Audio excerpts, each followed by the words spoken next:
Good afternoon, ladies and gentlemen. This is my privileged honor to be here.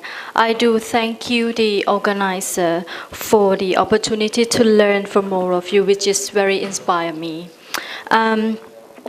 Today, my presentation, I'm sorry, this is a very old topic. Today, my presentation may confirm what Professor Calliope said this morning, because democracy, in my opinion, is not just like it is like a human being. It doesn't have only the body as form of peaceful changing government, but also democracy should have their soul as a human rights culture, as the democracy soul. So what I would like to do today is there is two things. First, I will show the overall picture of situations of human rights violations in Thailand. And second, I will put the topic in the context of ongoing serious human rights violation, which is quite different from this region.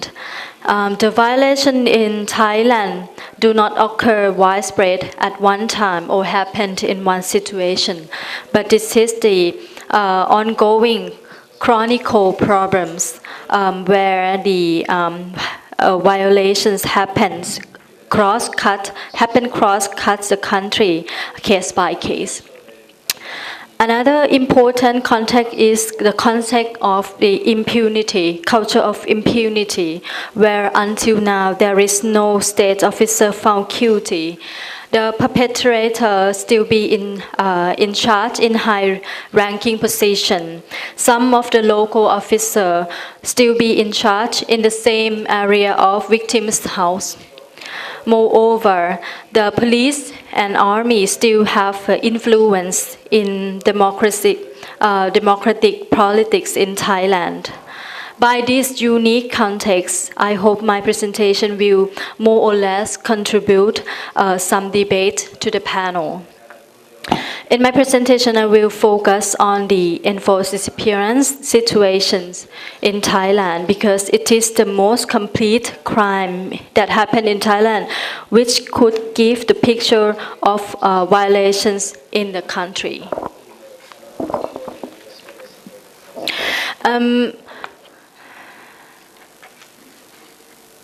At present, Thailand does not have domestic law that stipulates torture or other cruel, inhuman or degrading treatment or punishment as a crime.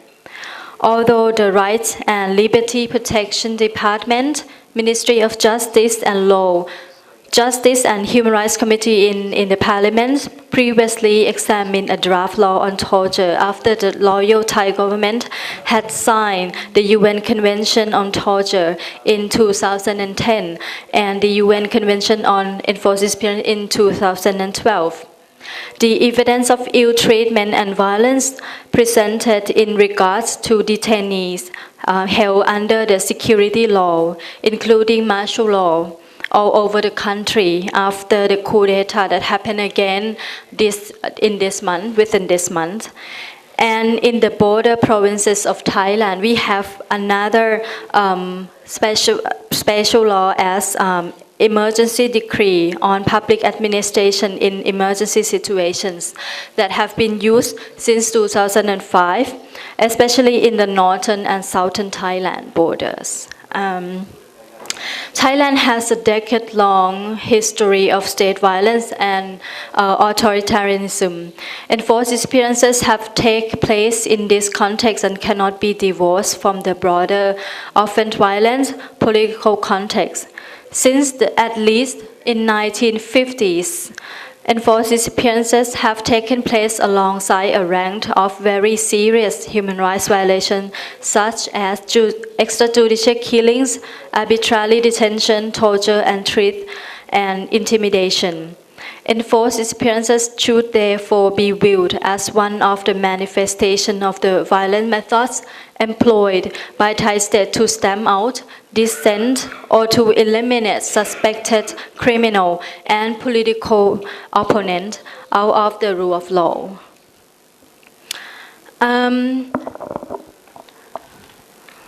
The point is that even though the enforced disappearance and violation is not new in practice, but the violation has never been criminalized. So the case of enforced disappearance used to be just a rumor in Thailand that happened in the border provinces in Thailand.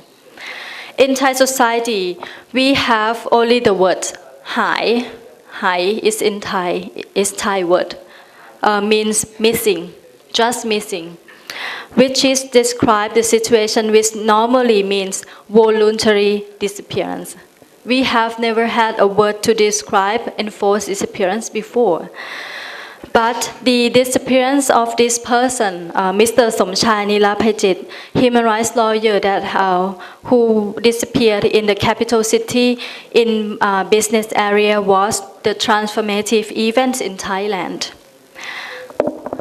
This is what happened with Somchai Neelapaijit. He sent a letter to several government authority, complained about the torture that the police torture his clients.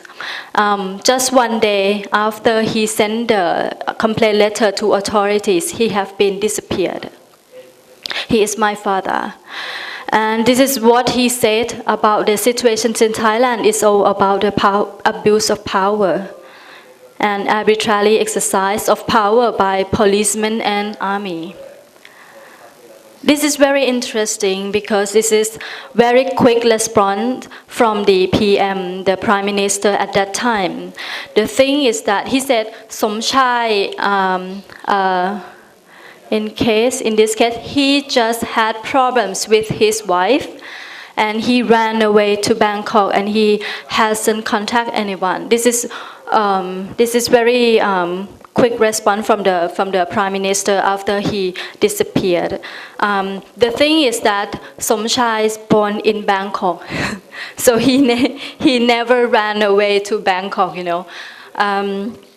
This is very interesting because it shows that when the violations happen, the state officer will give interview to the mass media so quickly to discredit the victims. This is the pattern that happens quite often. The pattern is to deny and moreover give the opinion about the disappearance of the people. That it is the voluntary disappearance, not enforced disappearance, and trying to relate the victims to the personal problems of themselves. This is what happened. Okay, but I think Somchai case show that Thai society have no conceptual framework about enforced disappearance or other violations in Thailand. So the network of human rights NGO and me decided to conduct a report on enforced disappearance in Thailand, which is launched in 2011. I would like to share some of the findings. It's interesting that enforced disappearance in Thailand have a high number during the period of transitional politics in Thailand. So it's happened both in the democratic regime and after the coup d'etat. This is what I said, that democracy, it doesn't mean just the body, the form of government, but also the soul of human rights-based values. I personally documented 40 incidents that involved the enforced disappearance of 59 people. Analyzing of these incidents reveals that the men from minority ethnic groups such as Malayu, Muslim, or Hill tribe community were disproportionately more vulnerability to enforced disappearance. Around 94% of victims were men and around 86% were from ethnic minorities. I found that disappearances have taken place in all regions of Thailand. Although specific policy in some area appear to have resulted in increased enforced disappearances in some regions during particular time period. Of 59 enforced disappearances documented, 12 people were from northern Thailand, 5 people were from western Thailand, 7 from northeastern Thailand, and 33 from southern Thailand, and 2 people were from in Bangkok. It's not work. Okay. I found that 2 specific government policy has resulted in increased enforced disappearance. Firstly, the highly militarized counter-insurgency approach adopted in southern Thailand by various governments, both the democratic and military government, beginning in 2001 under Thaksin Shinawatra administration accounts for around 55% of the case of enforced disappearances documented. All of the victims are Malayu Muslim. Peaks in disappearance in the southern Thailand took place in 2004, 5, and 2007, which account for 42% and 24% of southern disappearance documented by me. Respectively, renewed the counterinsurgency policy were issued from Bangkok, preceding both periods of increased disappearances. Young men are targeting in the south, with nearly 80% of victims under 40 years and of age, and 45% under 30 years of age. Security registration enforced in southern Thailand that allow security officials to bypass the usual safeguards related to detention has directly contributed to heightened number of enforced disappearances in the deep south of Thailand. This is the, actually it's in the presentation, but this is the report that the red point is the case that happened throughout the country. This is quite unique in my country because it's not happened one time in one situation, but it's widespread in our country. The second government policy which has directly resulted in increased disappearance was war on narcotic drug policy implemented by Prime Minister Thaksin Shinawatra in 2003. This policy has had lasting impact on practice of enforced disappearance and extrajudicial killings well beyond the end of the official policy period. At least 10 of enforced disappearances documented by me related to suspect or alleged drug use of dealing. Enforced disappearances associated with drugs use are difficult to document as the family experience high level of fear. I suspect that the real number of the enforced disappearance in which the victim is alleged to be involved with drugs is far higher than documented. I documented in detail very violent implementation of war on narcotic drugs policy in one area of Chiang Mai, in the northern province, affected victims from Chiang Rai and Chiang Mai province. I have documented reports of patterns of arbitrary detention, systematic torture, extrajudicial killings and enforced disappearance perpetrated in the northern of Thailand from the mid to late 2003. Yeah. Thank you so much. In addition to these 2 policies, I have found that particular category of people are vulnerable for enforced disappearance throughout the country. Firstly, people with close relationship with with officials, police, army, and all the people who come into conflict with these officials are vulnerable. While these relations frequently involve illegal activities such as drugs, policy smuggling, or illegal lottery, it does not justify an official's use of extralegal methods such as enforced disappearances. Sometimes the relationship may involve the individual providing information to the authority, or may involve person conflict between an individual and an official. In 25 of the cases documented by me, the victims had some type of relationship with official before the disappearance. Secondly, no, not yet.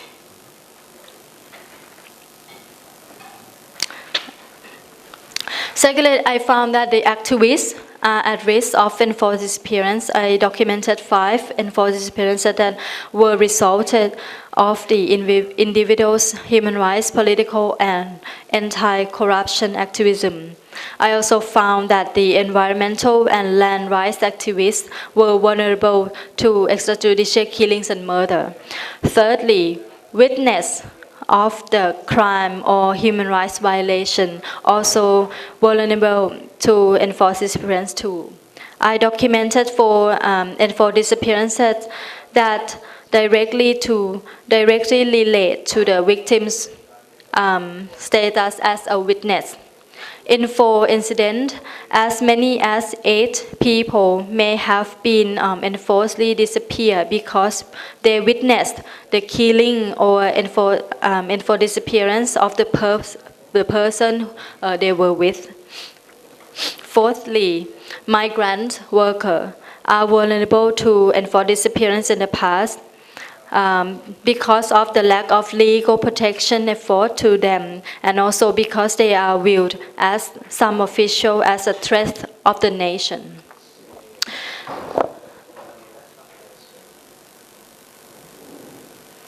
This is the method of disappearing a person following 3 patterns throughout Thailand.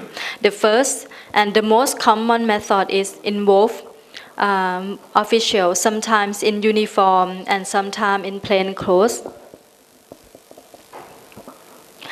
taking the victims from the street, forcing them into another car or truck and driving away. These cases are often witnessed, but are usually not in the immediate vicinity of the victim's home or workplace. 68% of the enforced disappearance documented following this pattern.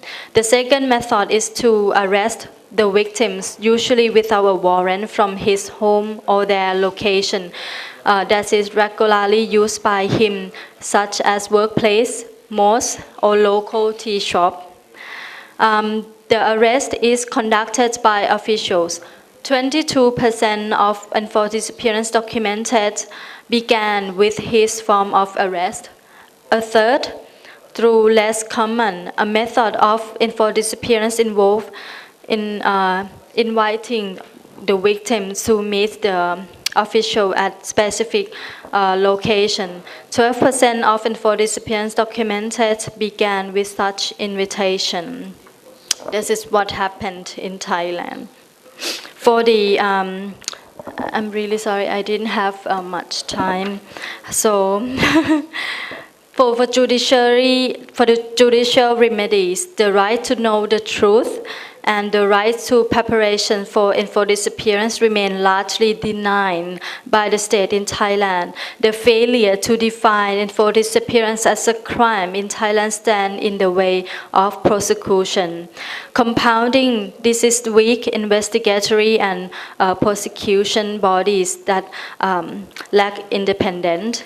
In no case has there been an appropriate prosecution of the perpetrator of enforced disappearance in Thailand. Right to know the truth is systematically denied as government agencies seek to hide rather than reveal the truth about enforced disappearance. Exacerbating this is the weakness of National Human Rights Commission, which does not have office outside Bangkok and has taken little initiatives to actively seeking the truth in case of enforced disappearance. Preparation for enforced disappearance have been extremely limited. A small number of cases just in south of Thailand for around 30,000 US dollar was paid to the relative by the government on recommendation of the government established National Reconciliation Commission. Without accept that this is what government have to responsible, but the government said that they just want to help the victims by the humanitarian help, something like that. But the compensation didn't means that the government accept that they're responsible for the crime, which is very main obstacle in Thailand, which is very limit. Please give me more.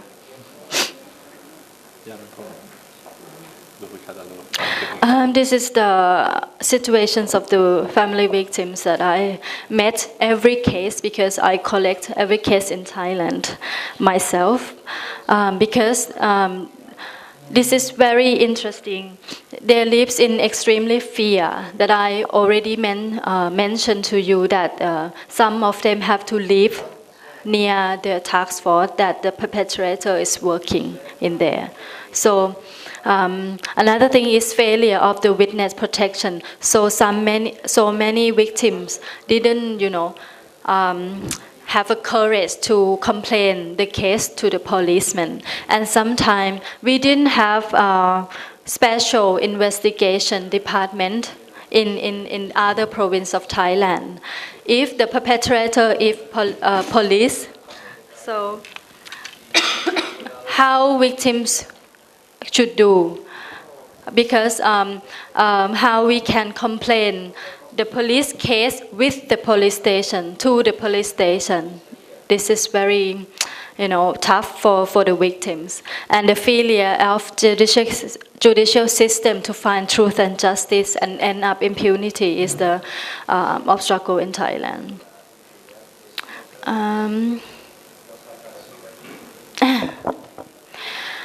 I think my research show that the enforced disappearance, it's not just like the phenomenon, but it's also show the root cause of the situations in Thailand.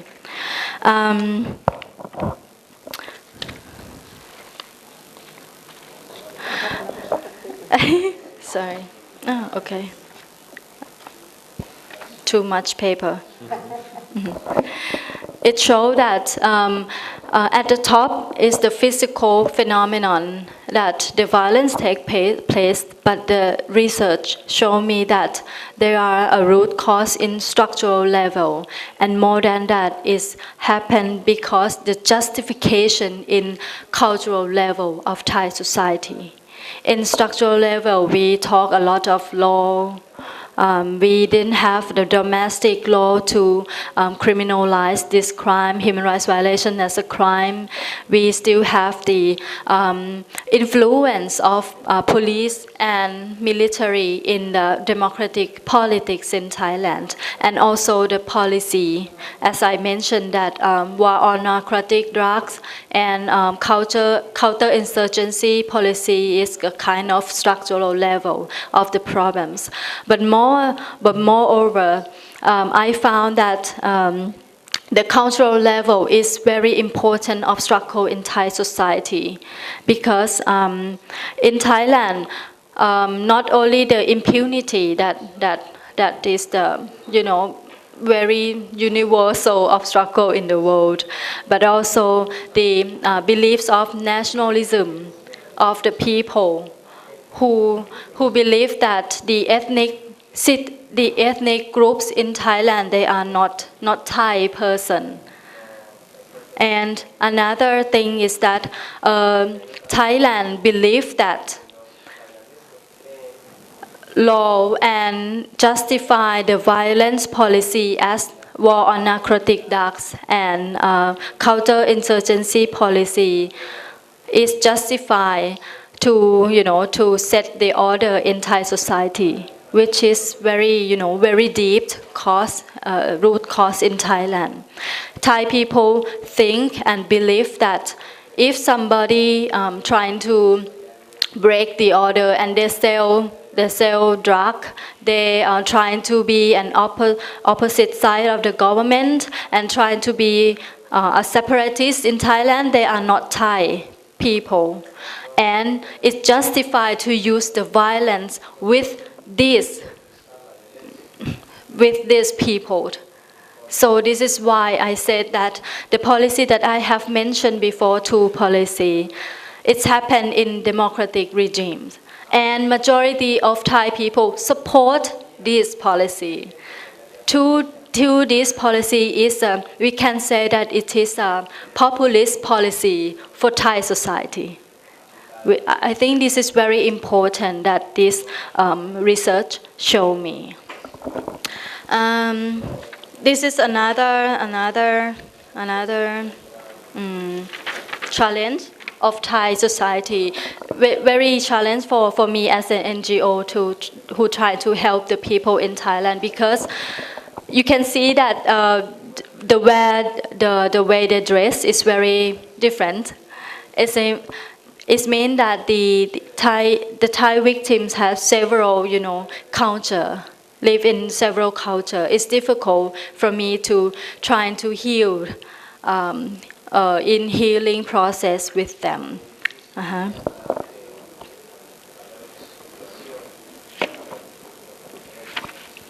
Now what I am going to continue the research is to show the effect happened to families victim and trying to argue that enforced disappearance is one of the most severe violations, because it the deepest effect is the violence steal identity of victims and make their life difficult in the society, particularly with the Asian country, and particularly with the women in our countries, because normally the position of women depends on or related to their husband, to their men in the family. I found